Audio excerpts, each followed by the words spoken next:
Venezuelans search more earthquake ruins as attention turns to humanitarian crisis. Add AP News as your preferred source to see more of our stories on Google. Add AP News on Google. Add AP News as your preferred source to see more of our stories on Google. Share GUAIRA, Venezuela AP.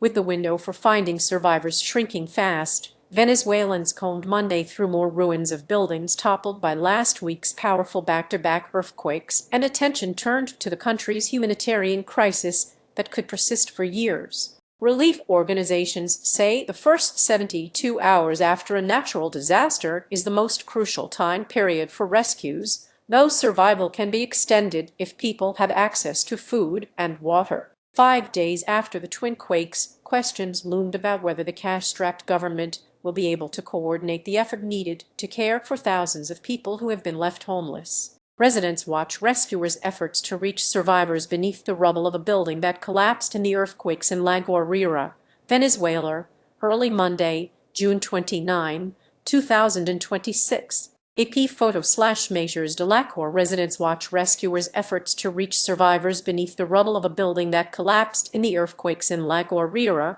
Venezuela, early Monday, June 29, 2026. AP photo/measures de l'accord. Add AP News on Google. Add AP News as your preferred source to see more of our stories on Google. Share Facebook, copy link, copied print, email, X, LinkedIn, Blue Sky, Flipboard, Pinterest, Reddit. Read more in other developments. A 4.6 magnitude aftershock rumbled through the disaster zone in the northern state of GUAIRA. The death toll stood at more than 1,700 people, according to the government, which has long retained tight control over news media. Venezuelan government promotes its efforts, facing criticism that authorities have done too little, too slowly. Government officials aggressively promoted their recovery and rescue efforts. Police and military officers on Monday handed out cans of tuna and crackers to hungry displaced people in GUAIRA. In a speech, Jorge Rodriguez, the leader of the Venezuelan National Assembly and brother of acting President Delcy Rodriguez, said electricity had been restored to 90% of the hardest-hit state of GUAIRA.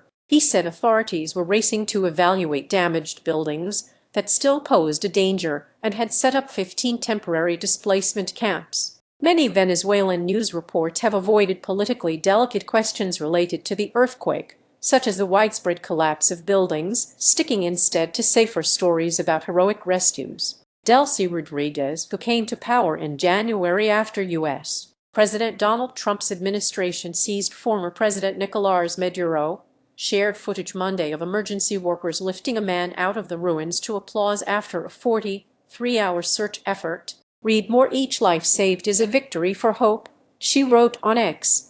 Such bright spots are rare at the quake's epicenter, where families keep vigil at search sites. Sign up for Morning Wire. Our flagship newsletter breaks down the biggest headlines of the day. Email address. Sign up by checking this box. You agree to AP's terms of use and acknowledge that AP may collect and use your data pursuant to our privacy policy. We have to stay strong, even without food, without sleep, said our narrator, watching as civil defense workers looked for her brother. Until I see the body, I still have hope. App audio. Venezuelans search more earthquake ruins as aftershock rattles rescuers in disaster zone. AP correspondent Karen Chambers reports on an aftershock in Venezuela 5 days after twin powerful earthquakes rocked the north of the country. Aftershock rattles rescuers after what the government said were more than 600 aftershocks since Wednesday's quakes. A moderate trembler on Monday struck 27 kilometers 17 miles north of Caraballo on Venezuela's Caribbean coast and measured 4.6 magnitude, according to the United States Geological Survey. Jorge Rodriguez said there were no reports of damage, but the shock sent residents in the capital of Caracas screaming into the streets. Here we are again, back in the street.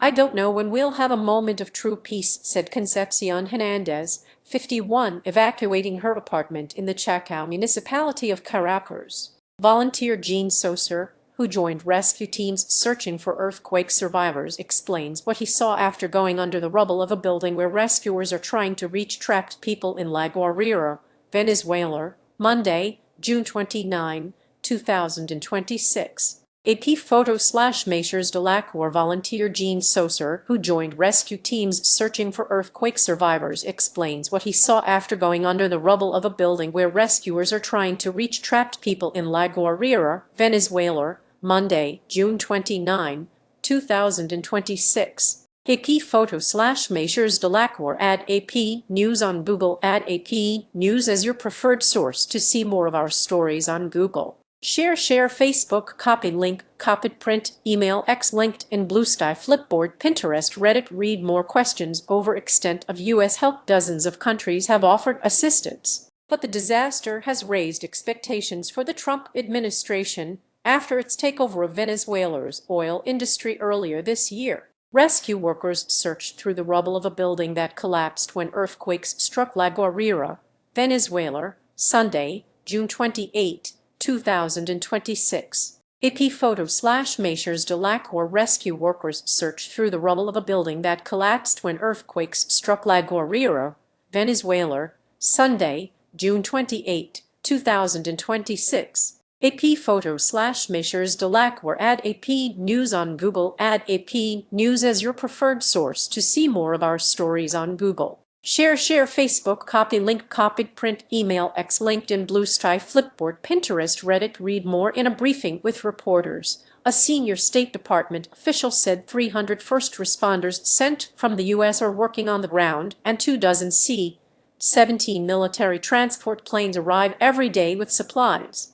Financial support from the U.S. now exceeds $300 million. The U.S. military is also assisting with repairs at the port in La Guaira to allow an influx of relief supplies by sea and manage air traffic after the quakes destroyed part of the control tower at Simón Bolívar International Airport in Caracas, said the official, who spoke on condition of anonymity because he was not authorized to speak publicly. It seemed unlikely, however, that the Trump administration would grant temporary humanitarian protections to Venezuelans as previous administrations have done for people from disaster-stricken countries already in the U.S. Such action was taken after earthquakes in 2010 in Haiti and 2001 in El Salvador. A rescuer carries a girl pulled from the rubble 4 days after twin earthquakes struck La Guaira, Venezuela, Sunday, June 28, 2026. AP photo/Pedro Matti. A rescuer carries a girl pulled from the rubble 4 days after twin earthquakes struck La Guaira, Venezuela,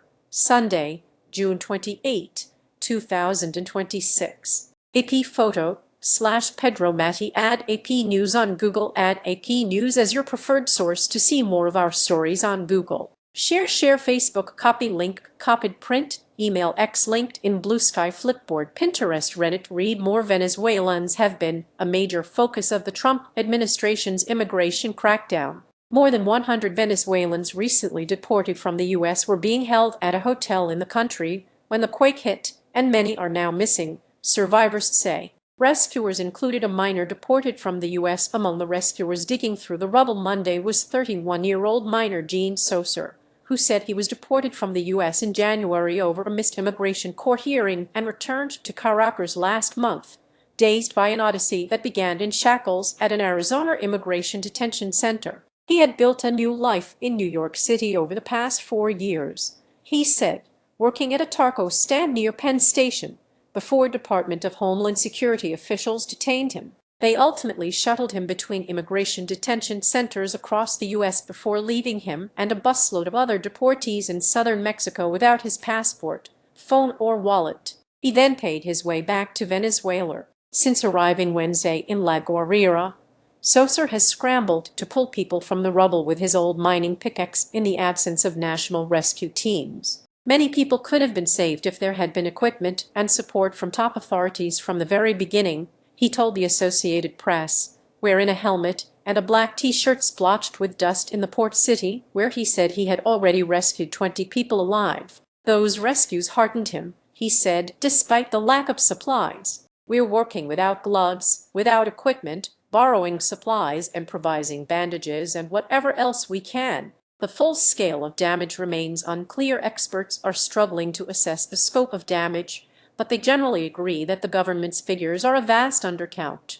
Many Venezuelans are skeptical of official pronouncements, particularly since Maduro's government claimed victory in the 2024 presidential election despite a vote count showing he had lost to the opposition movement led by Maria Corina Machado. A now exiled opposition leader has criticized the government response to the earthquake and on Monday accused it of temporarily closing the airspace to prevent her from returning to the country. She did not offer evidence. Jorge Rodriguez said that as of Monday, the earthquake had affected a total of 15,866 people. The United Nations, meanwhile, says that up to 6.8 million of Venezuela's nearly 30 million residents may be affected, which could mean being displaced or losing access to electricity and water. The Venezuelan Red Cross said it expected to address the needs of at least 300,000 people for the next 2 years, while Rodriguez said the number of damaged or collapsed buildings had reached 855.